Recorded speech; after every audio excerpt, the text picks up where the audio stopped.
बातमी डोंबिवलीतून उन्नत मार्गावरून भाजप आणि शिवसेना यांच्यात बॅनर वॉर पाहायला मिळतंय।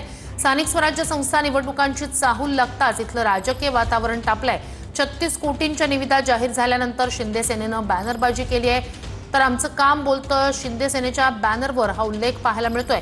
तर कल्याण डोंबिवलीच्या विकासाचे स्पीड ब्रेकर कोण असं म्हणत भाजपनंही बॅनर लावलेत। याचा आढावा घेतला आमच्या प्रतिनिधीने। स्थानिक स्वराज्य संस्थेच्या निवडणुकीच्या पार्श्वभूमीवरती डोंबिवलीमध्ये शिवसेना व भाजप दोघांकडून बॅनर वॉर सुरू झालेला आहे। आता भाजपने देखील डोंबिवलीमध्ये मोठ्या प्रमाणात बॅनरबाजी केलेली आहे।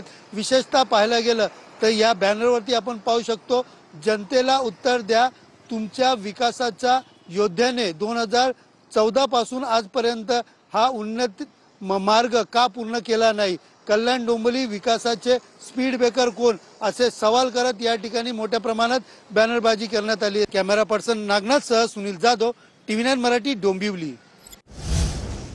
बातमी मुंबईतून आहे। शहरात प्रदूषणात झपाट्यानं वाढ झाली आहे। थंडीची चाहूल जाणवत असतानाच वायू प्रदूषणात झपाट्यानं वाढ झाली।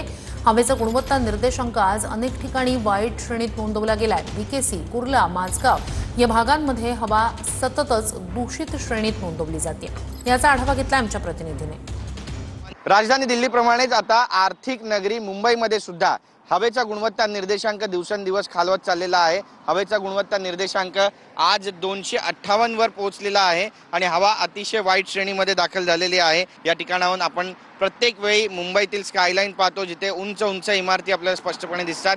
मात्र आज सर्वत्र धुरकट वातावरण आहे। धुळीचे जे कण आहेत ते हवेमध्ये स्पष्टपणे तरंगताना आपल्याला या ठिकाणी पाहायला मिळतात आणि त्यामुळे ज्या इमारती आहेत त्या सुद्धा या धुरकट वातावरणामध्ये कुठेतरी हरवून गेल्याचं चित्र सध्या शहरामध्ये सर्वत्र पाहायला मिळते। हवामान खात्याकडून, त्यासोबतच महाराष्ट्र प्रदूषण नियंत्रण मंडळाकडून आणि महानगरपालिकेकडून याबाबत काही ठोस उपाययोजना आखल्या जाणार आहेत का, हे सुद्धा पाहणं महत्त्वाचं ठरणार आहे। कॅमेरा पर्सन योगेश गुरवसह गिरीश गायकवाड, TV9 मराठी, मुंबई। आता वातावरण गरम, समोरच्याला ठेच लागल्याशिवाय राहणार नाही असं गोगावलेंनी म्हटलंय। भरत गोगावले यांनी सुनील तटकरेंना हा टोला लगावला। जखमेवर किती मोठी मलमपट्टी लागेल हे सांगता येत नाही असंही गोगावले यांनी म्हटलंय। नाही, वातावरण आता गरम होणारच ना, कारण लय मोठी ठेस समोरच्यानं लागलेली आहे।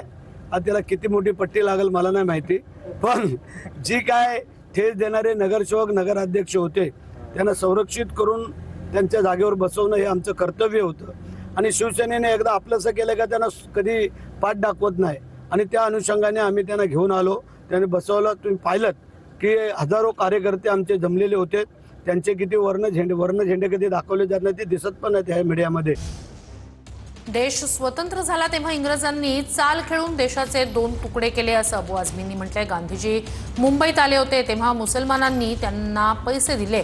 गांधीजींनी बटवाऱ्याचा कागद फाडला असता तर सन्मान वाढला असता असं अबू आझमी यांनी म्हटलंय। अनेक जण पाकिस्तानात जायला तयार नव्हते असंही अबू आझमी यांनी वक्तव्य केलंय।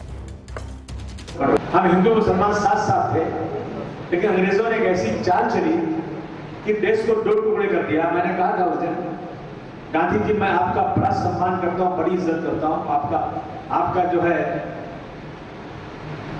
स्टेटस बहुत बड़ा है, लेकिन अगर आप आजादी की लड़ाई के बाद जो हिंदुस्तान पाकिस्तान को बंटवारे का